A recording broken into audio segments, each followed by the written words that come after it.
नमस्कार दोस्तों, जय माता दी। स्वागत है आप सभी का फिर से एक बार आपके अपने चैनल त्रिपुरारी ज्ञान गंगा में। दोस्तों, सच्चे मन से कमेंट बॉक्स में जरूर लिखें जय माता दी। माता रानी आपके सभी कष्टों को दूर करे।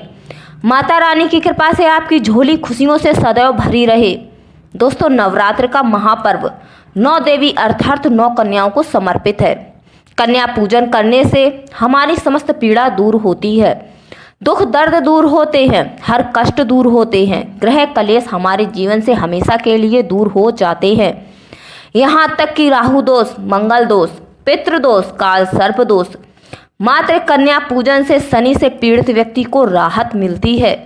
घर में खुशियाँ आती हैं तथा अकाल मृत्यु घर में कभी नहीं होती। दोस्तों, आपको बता दें, इस बार माता रानी हाथी की सवारी कर पृथ्वी पर अपने भक्तों के घरों में आ चुकी हैं और अपने भक्तों के कष्टों को दूर करेंगी। जब जब माँ दुर्गा हाथी पर सवार होकर आती हैं, तब तब पृथ्वी पर सुभिता आती है, वर्षा होती है तथा हरियाली की उत्पत्ति होती है और जीवन के सभी कष्ट समाप्त हो जाते हैं। किसान के घर में साक्षात जगत जननी जगदम्बा जगत माता का आगमन होता है। तो इस बार नवरात्र बहुत ही शुभ मंगलकारी माने जा रहे हैं। इस बार शारदीय नवरात्रि 15 अक्टूबर दिन रविवार को शुरू होकर और इसका समापन 23 अक्टूबर दिन सोमवार को होगा। ऐसे में 24 अक्टूबर दिन मंगलवार को ही दुर्गा विसर्जन होगा। जो लोग माता रानी की स्थापना करते हैं, मूर्ति की स्थापना करते हैं, वह लोग 24 अक्टूबर दिन मंगलवार को विसर्जन करेंगे। दोस्तों, नवरात्र की अष्टमी व नवमी तिथि पर कन्या पूजन का विधान है। इस बार महाअष्टमी की तिथि 22 अक्टूबर 2023 यानी कि इस दिन रविवार है और नवमी तिथि 23 अक्टूबर 2023 दिन सोमवार को है।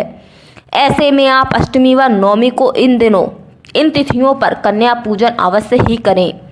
कन्याओं को भोजन अवश्य ही खिलाएं। शास्त्रों में 9 दिनों के नवरात्रि को बहुत ही शुभ मंगलकारी माना जाता है और वहीं 8 दिनों के नवरात्रि को अच्छा नहीं माना जाता है।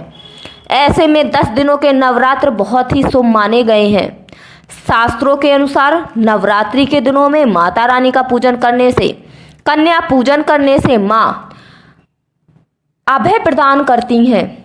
कुंडली में जो कष्ट होते हैं उन सभी का निवारण माँ कर देती हैं। माँ की उपासना से विनम्रता का विकास होता है।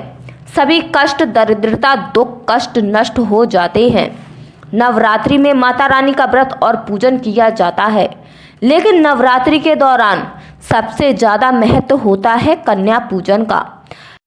कन्या रानी जो होती हैं, कन्या पूजन सर्वप्रिय है, कन्या पूजन सर्वश्रेष्ठ है। कन्या के रूप में स्वयं जगदम्बा देवी, माता वैष्णो, 9 देवी अर्थात समस्त ब्रह्मांड इनके शरीर के कण कण में वास करते हैं। बहुत कम लोग जानते हैं 33 कोटि देवी देवताओं का वास होता है कन्याओं के मस्तक पर। कन्या चाहे छोटी हो चाहे बड़ी हो, वह सदैव पूजनीय है, माता के समान मानी जाती है। दोस्तों, माना जाता है व्रत और उपासना से माता रानी इतनी प्रसन्न नहीं होती हैं जितना कि कन्या पूजन से होती हैं। नवरात्रि में छोटी छोटी कन्याओं को माता रानी का ही स्वरूप माना जाता है। कन्याओं को भोग लगाया जाता है, उन्हें प्रसन्न किया जाता है और बदले में आशीर्वाद मांगा जाता है। माना जाता है यदि कन्याओं को कोई भेंट दी जाए और वो उन्हें स्वीकार कर ले खुशी खुशी, तो इसका मतलब है माता रानी अर्थात माता वैष्णो ने वो भेंट स्वीकार कर ली है। जिन पर कन्याएं प्रसन्न होती हैं तो समझ लो उन्हें माता रानी का आशीर्वाद मिल गया और माता रानी की कृपा से उन्हें मनचाहा वरदान प्राप्त होता है।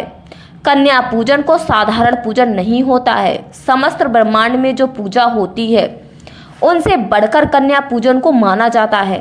10 बार गंगा स्नान करने से, 100 बार यज्ञ करने से तथा 1000 बार तीर्थ करने से जो पुण्य मिलता है वह मात्र 1 बार कन्या पूजन करने से करोड़ों गुना भक्तों को मिल जाता है। दोस्तों, इसीलिए कहा जाता है कि कन्याओं को सताना नहीं चाहिए। कन्याओं की जितनी भी सेवा की जाए कम ही होती है। कन्याओं के रूप में स्वयं उनके मस्तक पर विराजमान होकर स्वयं देवी चलकर आपके घर पर आती हैं। नवरात्रि में 2 साल से लेकर के 10 साल तक की कन्या का पूजन होना चाहिए। अष्टमी तथा नवमी को कन्याओं के पैर धो करके उनका पूजन करना चाहिए। भोजन कराना अथवा उपहार आदि देना श्रेष्ठ माना जाता है, दुर्लभ माना जाता है।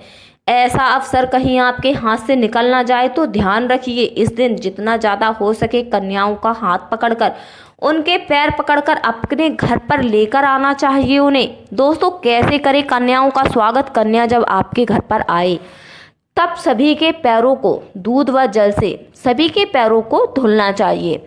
खासकर पुरुषों को कन्याओं के पैर अवश्य धोने चाहिए, इससे माता वैष्णो प्रसन्न होती हैं।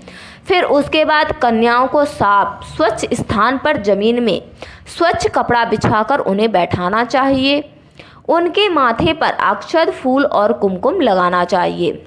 फिर उसके बाद भोजन ग्रहण करवाना चाहिए, लेकिन हमेशा याद रहे कन्याओं की थाली में 3 पूड़ियाँ कभी ना रखें, इसे अशुभ नहीं घोर अशुभ माना जाता है। 3 पूड़ियाँ तथा 3 रोटियाँ मरने वाले व्यक्ति के लिए निकाली जाती हैं और जेल में जो कैदी होते हैं उनके लिए निकाली जाती हैं। ऐसे में कन्याओं को उनकी थाली में 3 पूड़ी कभी ना दें, लेकिन 1 या 2 करके आप पूड़ियाँ दे सकते हैं। इससे 3 की संख्या बढ़ जाती है और दोष भी नहीं लगता है। दोस्तों, कन्याओं को खाना खिलाने के बाद अंत में कन्याओं के सिर पर लाल चुनरी उड़ानी चाहिए और भोजन में आपको खीर, पूड़ी, हलवा, चना तथा आलू की सब्जी, छोले आदि सब्जी खिलानी चाहिए। लेकिन यहाँ पर ध्यान रखना कि आपको भोजन में लहसुन प्याज का कोई उपयोग नहीं करना है, भूल कर भी। शुद्ध सात्विक भोजन बनाना है, पनीर आदि भी आप खिला सकते हैं। वैसे माता रानी का प्रिय भोजन तो खीर, हलवा और पूड़ी और चने आदि ही हैं, लेकिन भूल से भी लहसुन और प्याज का इस्तेमाल कभी ना करें अथवा अनर्थ हो जाएगा। अक्सर कई लोग कन्याओं को कुरकुरे का पैकेट, चिप्स आदि वो भी खिला देते हैं, जो कि घोर अनर्थ माना जाता है, क्योंकि इसमें लहसुन प्याज का इस्तेमाल होता है, जिसके कारण उनका व्रत खंडित हो जाता है। माता दुर्गा क्रोधित हो सकती हैं। जहां आपने 9 दिनों तक लहसुन प्याज का परहेज किया है, लेकिन आपकी एक गलती पूरे व्रत को खंडित कर सकती है। इतना भी अनजान नहीं बनना चाहिए दोस्तों कि माता रानी रुष्ट हो जाएं और कन्याओं को भी अशुद्ध होना पड़े। कन्याओं को डब्बा बंद कोई भी ऐसी चीज़ ना खिलाएं जिसमें लहसुन प्याज होता हो। कई चीज़ें तो ऐसी होती हैं बाजार में जिसमें लहसुन प्याज का इस्तेमाल होता है। ऐसा आप भूल कर भी कभी मत करना दोस्तों। कई लोग कन्या पूजन में घर पर खाना नहीं बनाते हैं और बाजार से रेडीमेड लाकर उन्हें खिला देते हैं तथा दही जलेबी भी खिलाते हैं, जो भी शुभ नहीं माना जाता। दोस्तों, ऐसा खाना वो लोग खिलाते हैं जिनके घर में दुर्घटना आदि हो गई हो या घर में कोई बीमार है या कोई मुसीबत है, तब वो ऐसा करते हैं।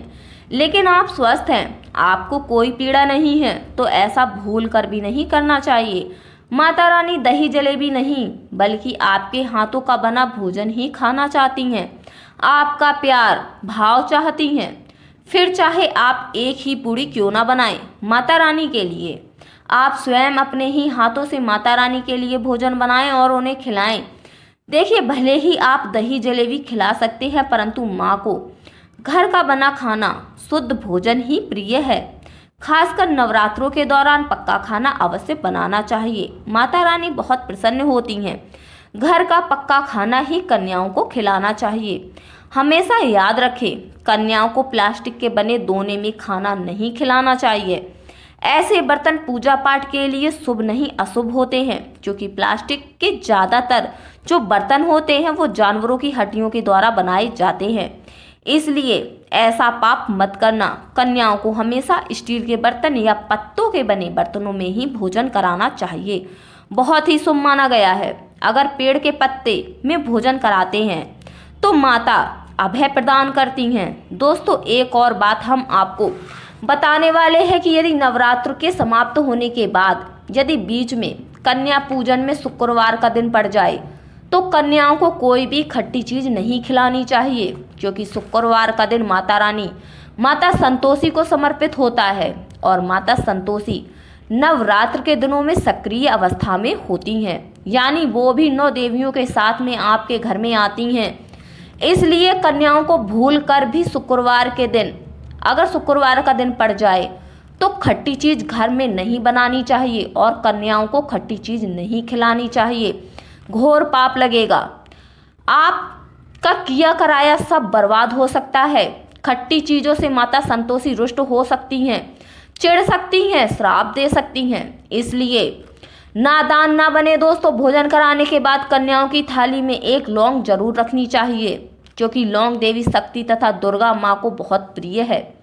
लौंग माता शक्ति का प्रतीक होती है। लौंग में नव दुर्गा का वास होता है। 9 दिनों में माता रानी को लौंग का भोग ही लगाया जाता है। तो खाना खाने के बाद कन्याओं को लौंग अवश्य अर्पित करें। माता रानी को अमृत से बढ़कर लौंग प्रिय है, इसलिए कन्याओं को थाली में चुपचाप एक लौंग जरूर रख दे। आपका भाग्य चमक जाएगा। माता लक्ष्मी आपके जीवन में धन की कोई कभी भी कमी नहीं होने देंगी। दोस्तों आपको बता दें, कन्याओं को उपहार में क्या दें। कन्याओं को खुश करने के लिए उनकी थाली में दक्षिणा डालें, ताकि आपके घर में संपन्नता बनी रहे तथा धन की कभी भी कमी ना हो। जब कन्या आपके घर से खुशी खुशी धन लेकर जाती हैं, तो वह भी आपको खुशी खुशी कई गुना धन आपको प्रदान कराती हैं। इस समय कंजूसी मत करना, खुशी खुशी कन्याओं को धन अवश्य देना। कन्याओं को कोई सुंदर उपहार दे सकते हैं। शास्त्रों में बताया जाता है कि कन्या जितना खुश होती है, माता रानी उतनी ही जल्दी फल की प्राप्ति प्रदान करती हैं। ऐसे में आप कन्याओं को चॉकलेट बॉक्स दे सकते हैं तथा सुंदर वस्त्र दे सकते हैं। याद रहे, काले भूरे रंग के वस्त्र ना दें और स्टील के बर्तन भी गिफ्ट के तौर पर दे सकते हैं। याद रहे कि कन्याओं को लोहे का कोई सामान नहीं देना चाहिए, नहीं तो राहु केतु का प्रभाव आपके जीवन में प्रवेश कर जाएगा।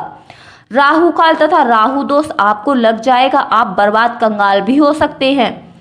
दोस्तों जब कन्या अपने घर के लिए प्रस्थान करें, तो उनके चरण जरूर धुला लें और अपने मन में अपनी प्रार्थना, अपनी कामना करें। सच्चे दिल से मांगी हुई मुराद माता रानी अवश्य ही पूरी करती हैं। सच्चे दिल का मतलब होता है मन में कोई भी लालच ना हो, और अगर वो लालच माता रानी को पाने के लिए बन जाए, तो सच्ची श्रद्धा, सच्ची भक्ति, ऐसी भक्ति के आगे स्वयं 33 कोटि देवी देवता आपको नमस्कार करते हैं। दोस्तों नवरात्र के दिनों में आपको मिल जाएं ये संकेत, तो समझ जाओ माँ दुर्गा आपके घर आ चुकी हैं। ये संकेत बताते हैं कि माँ दुर्गा का आशीर्वाद आपको प्राप्त होने वाला है। तो आइए शुरू करते हैं। दोस्तों पहला संकेत है, जब आप कलश स्थापना करते हैं, तो जौ से निकली हरियाली बहुत ही शुभ मानी गई है। कहा जाता है कि जैसी निकली हरियाली हमारे भविष्य में आने वाले अच्छे और बुरे का संकेत देती है। ये सभी बातें हमारे आने वाले साल का भविष्य बताती हैं। यदि आपने जौ बोए हैं और वे किसी कारणवश नहीं हो पाए हैं, तो ये बहुत ही बड़ा ही मनहूस माना गया है। कहा जाता है कि नवरात्र में जौ अगर सूख जाते हैं या फिर बढ़ते नहीं हैं, तो आपको समझ लेना चाहिए कि ये साल आपका खराब होने वाला है तथा घर में कोई मुसीबत आने वाली है, या आपकी दिन दुगनी रात चौगुनी कम होने वाली है या घटने वाली है।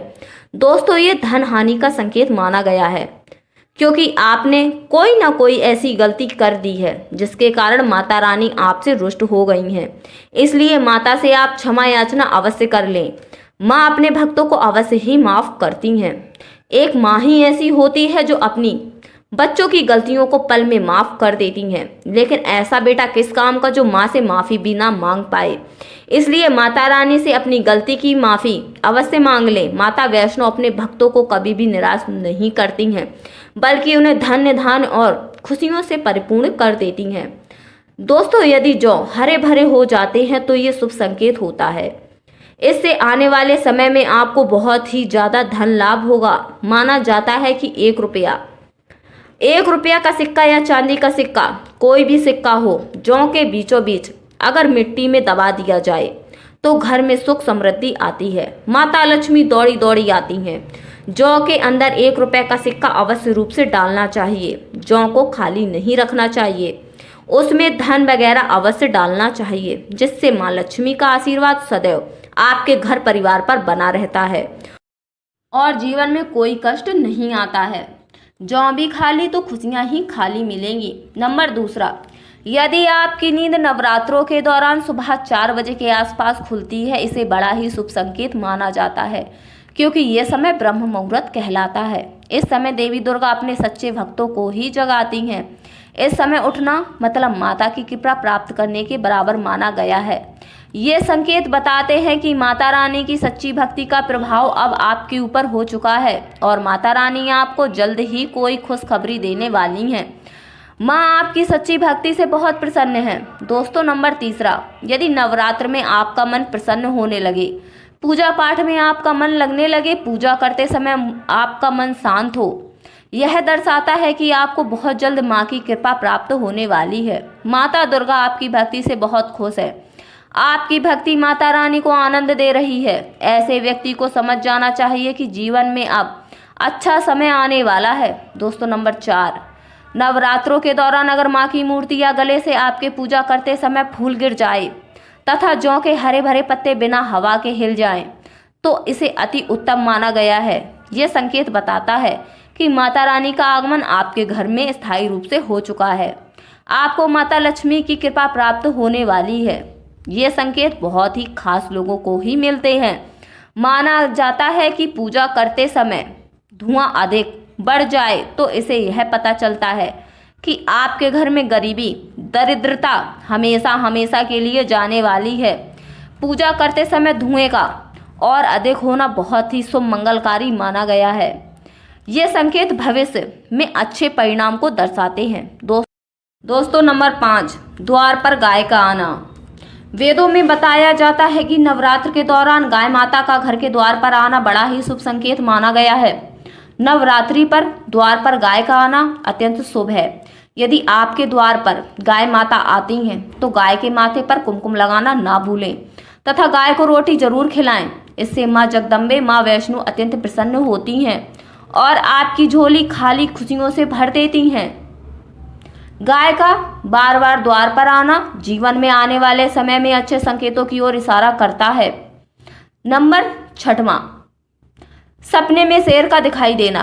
अगर आपके सपने में माँ दुर्गा दिखाई देती हैं अर्थात कोई भी देवी दिखाई देती हैं तो बड़ा ही शुभ माना गया है। नवरात्रों के पावन पर्व पर माता के दर्शन किसी खास भक्त को ही होते हैं।